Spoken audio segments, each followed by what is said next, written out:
Hi guys! So, good afternoon na pala. So, eto nga pala yung dog ko. Yan yung doggy ko. Na Cody no. Yung pangalan niya ay Cody. Oh, may magic tricks pa siya. Diba, Cody?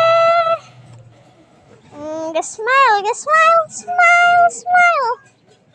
Smile. Meron ba akong isang dog. Yung pangalan niya ay Whitey.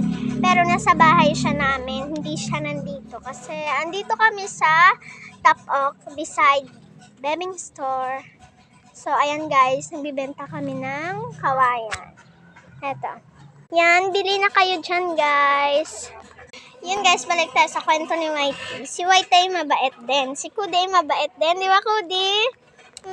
Kiss ano eh? Nagkikiss siya. Bye guys!